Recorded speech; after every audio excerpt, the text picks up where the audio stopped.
Hey guys, welcome back. So this is part two. If you guys saw part one, you saw me at the end looking like this because I'm just recording I recorded the outro and now I'm recording the intro for this one. They were supposed to be one video. I split them up. So in this video, we're going to be talking about the alarms I set and the schedule I made for once we start school, what I've implemented, how we limit screen time for the kids and ourselves, and just details on our alarms, what we set them for and when and all of that. Just lots of details and insight. It's a kind of a chatty video, this one, so yeah, if you're not into that, maybe just skip it, but I personally feel like you'll get a thing or two out of it, maybe. So yeah, and before I start the video, make sure to follow us on our other social medias. We are Homeschool Homies on Instagram and on TikTok. But yeah, if you guys are interested in hearing about the alarms we set and our schedule for the new year, all the details on that, just go ahead and keep on watching. So it's the next day. That's why I look different. But okay, so now all I have left is I'm going to modify my timers on my iPad and on my phone. I still have all my old timers that go off like every day. And some of them are still relevant, but some of them are not. So I need to do that. And then I also am going through the projects that we're going to do for geography, like social studies, from this book. Okay, so I also have the Torchlight curriculum printed. I have a printed version, and that's what I have been using this whole time to plan this here. And I printed it like this. But I totally, till yesterday when I was doing this video, I saw the Torchlight on here and I started using it.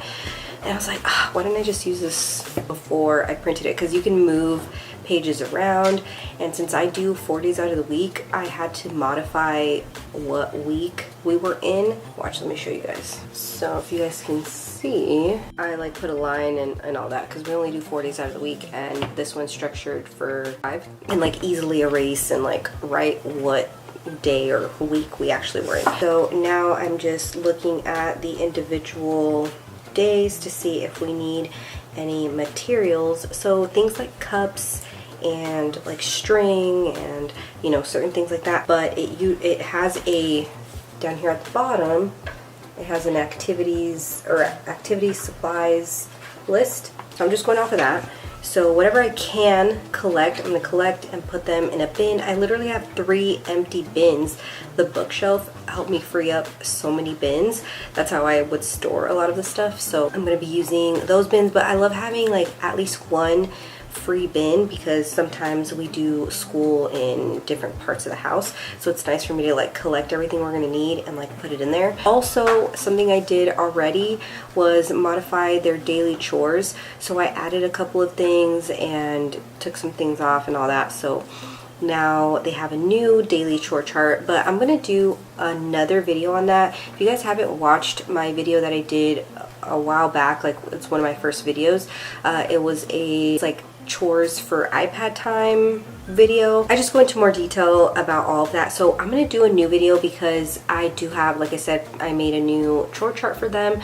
And then also I had someone comment on there like, I wish I could see the chart but like not blurry, because anytime I put anything on the screen that I want to show you guys, like share, it looks blurry. So I don't know how to fix that. So maybe if I just show it like this, it'll look better. So I made a new schedule, and keep in mind it looks crazy and chaotic and whatever, but this is just a reference. So for example, if it's like 3:30 and we have gone off the rails all day, we haven't really been keeping up with the schedule, and we want to kind of just get back on track, we'll look at this schedule and be like, oh, it's 3:30. What should we kind of be doing right now just to kind of get back on track? It's detailed and it's separated by parents and then the kids, because sometimes we're doing something different than the kids are. So that's why I have it structured. I just want to preface all this before I show you because it looks a little crazy. I spent a good, I don't even know, maybe 3 days making this. This is also off of the last video I made. It's the same schedule. Also, what I did add in here is when I want to limit my phone time, my screen time. I wrote limit the phone before 7, and I wrote limit after 7. So it's easy for me to remember, and Ramses, we're both, you know, on this schedule, but also so that just to be mindful, intentional with that time.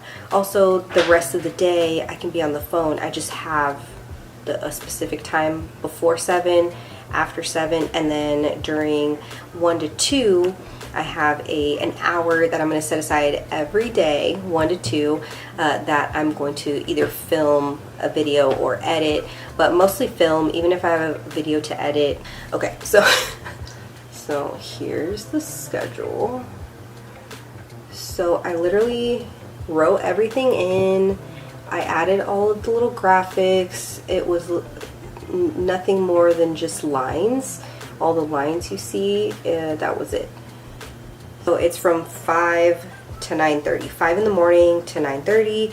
I just kind of wrote in my sunrise wake up. I like to wake up at 5, head outside when the sun's coming up, all that stuff. So if you watch my other video, you kind of know the gist. I just made an hourly schedule, a more detailed schedule. The one we have that I showed in my last video is just kind of the flow of the day. It's not very specific because I don't know.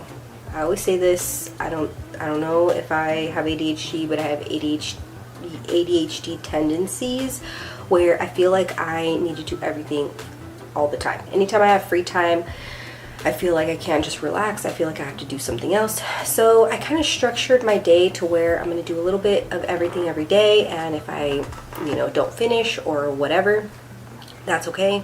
I'm going to have time tomorrow. Self-care time where I can exercise, I can get ready, I can take a shower, I can do my makeup, you know, all that stuff. And then I also did free time for the kids where they have no screens. So they don't get on the TV, on Nintendo, on anything like that.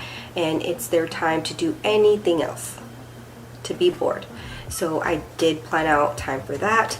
I also planned out time for them to have iPad time, for them to have free time with devices besides the iPad time, because we do have a Nintendo, they do like to watch TV. And this is closely followed on school days, non-school days. It's a lot more lenient. It's just a way for me to also clean a little bit, keep track on the laundry, keep track on myself, have a little bit of alone time. The toddler gets to nap. Our meals and snacks are specified on there, so I don't want to hear I'm hungry unless it's whatever time of the day, or you can just get it yourself, you know. I'm already implementing this schedule for a while now, like a month or so or longer, since probably before I made that video. But yeah, I wanted to just be more intentional on screen time, on board time, on personal time, and all that. And that's what my goal was for this schedule. And our nighttime routine is important for our morning routine. Like if I want to wake up at 5, you know, I gotta go to sleep by like 9:30. So yeah, so it's a way for us to not get distracted by screens, us included, us and the kids, and then also for us to have a little bit of family time every day, because even though we're home together all the time, it doesn't mean we get intentional family time every day. You know, we're kind of always doing stuff. I know I'm always doing stuff, so this allows me to slow down a little bit and not feel guilty about doing things that I want to do, and not always having that like nagging feeling inside of me to like do everything all the time. Now that Ramses is not in school, this was a lot easier for me to do because we're able to collaborate. Things would change all the time, so I always felt a little bit scatterbrained, and you know, I still kind of do. I am a Pisces after all. Very excited to start the school year, to fully implement this schedule, because you know, like I said, we haven't been doing school, so that 10 to 12 slot and then the 2 to 3 slot, also I changed that. That's the only thing I changed, is I added an extra hour in the afternoon from 2 to 3 to do school, to do whatever we didn't finish in the morning. And I'm not gonna like bore you guys with my alarms because there's too many, and it's very specific to me and us and our family and stuff. But some tips I have for alarms: I would not recommend you doing an alarm at exactly the time that you need to be doing something. So for example, for dinner time, I give myself like 30 minutes before I actually need to start making dinner. So for example, I want the kids to eat, like I want dinner to be done latest 6:30, earliest 5:30. So since we're home, you know, and it's easy to have dinner at 4:30 if they're hungry, you know, if we're hungry or whatever. But then by like 6, they're like, I'm hungry again. You know what I mean? So we want to stay on a general schedule. So between 5:30 and 6:30, we have dinner. That could be 6, that could be 5:30, that could, you know, whatever. At 4:30, my alarm rings. It just allows me to stop and just reevaluate my life in the moment. So that way it gives me like 30 minutes to, even if like that gives me time to think, oh shoot, I don't know what we're doing for dinner. Let me figure it out. It gives me time to figure it out. I'm not putting the alarm at like 5:15 to have dinner done by like 5:30, 5:45, you know. So give yourself enough time to do that. So that's the only time I have kind of a bigger gap for alarms. But other things is like lunch. Lunch is usually simple, so I just have like a 10-minute timer. So like I'll have my alarm go off at 11:50 because I want to start making lunch by 12. Again, when we start school, it's gonna be a little bit more, you know. So yeah, don't make it exactly when you need it, and then also make alarms for times where you struggle and you want to be more on task. I also have alarms for when to turn the TV off. Right now, they're turning the TV on right when they wake up. I'm not even gonna lie. Whatever, we're not doing school. But when we do school, there's no TV in the morning. This has been happening since last year. We don't do TV in the morning. We'll put music on, we'll put Spotify on the TV, and everyone heads outside and gets dressed and does their morning work, and you know, just kind of free roams. So they basically don't have TV time until 3 o'clock. So from 3 o'clock on, the TV can be on. They do have 1 more hour of iPad time from 5 to 6, like right before dinner. And I did it that way because I used to give them like 3 hours of iPad time, but now they have 2. And then I took 1 of those hours for the afternoon. So when I'm prepping dinner and making dinner, they can be on the, like I'll say, hey, it's almost 5, let's get cleaned up. And you know, I'm like, it's almost iPad time. And they're like, oh, okay. And they'll do their zones, they'll go clean up. And I'm like, hey, can you help me with this? Let's do this, let's clean up. We'll clean whatever needs to be cleaned up before I start making dinner. Dinner makes a whole other mess. So I love that part. They'll get on their iPad and then nobody's fighting while I'm making dinner. Mavis might be watching TV, she might be on the iPad too, but then by 7, which they'll be done with dinner, and we do have the TV on during dinner most of the time. Oh my God, I have an alarm at like 6:50 or 6:45, something like that, that the TV gets turned off at 7. So from 7 to 8, we'll do family coloring or reading time. The kids will either be finishing up baths or showers, depending again what time we did dinner, and then we'll end the evening with some quiet coloring or reading, and then they're in bed by 8. The 2 younger ones, my older daughter stays up a little bit later. She's usually asleep by 8:45 or so, and again, no TV or like devices or anything before bed. So she like will literally just read a book. She like read 3 books, I think, or 4 in these like 3 weeks that she's started since she turned 8. She said, Mom, you know, do you think I could stay up a little bit later? I did turn 8. I don't really go to sleep like exactly when I'm supposed. I'm like, yeah, that's fine. So yeah, she's literally just been staying up and reading in her room, and then she comes and says goodnight to us and goes to bed. So that's a little sad. I also have an alarm to tell me to stop like cleaning in here, like in the living room, the kitchen, whatever, and go to my room. So sometimes, you know, if the day's been chaotic and I'm catching up on stuff, it'll be like 8:30, 8:45, 8:50, like 9, and I'm barely getting to the room, and I'm falling asleep with my makeup on, and it's all bad. So I have an alarm at like 8:20.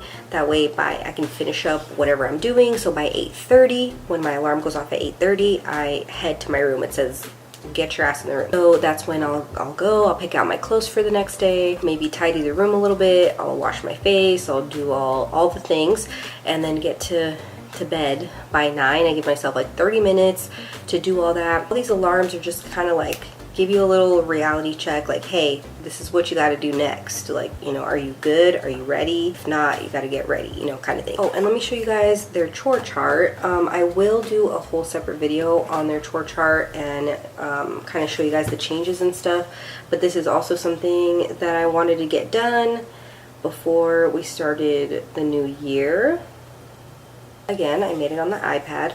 Honestly, if you homeschool and you don't have an iPad, what are you doing? Like, if you can get your hands on an iPad and an Apple Pencil, the world is yours. I make all kinds of things on there, and you can pretty much download anything onto it. So yeah, I think that's it. The timers, the schedule, chore chart. So hopefully you guys stay till the end, got through my rambling. Let me know down below if you guys are ready to start the new year, what you still have left to do, or if you're, you know, ready to go, or if you already started. I'll see you guys in our next video. Bye.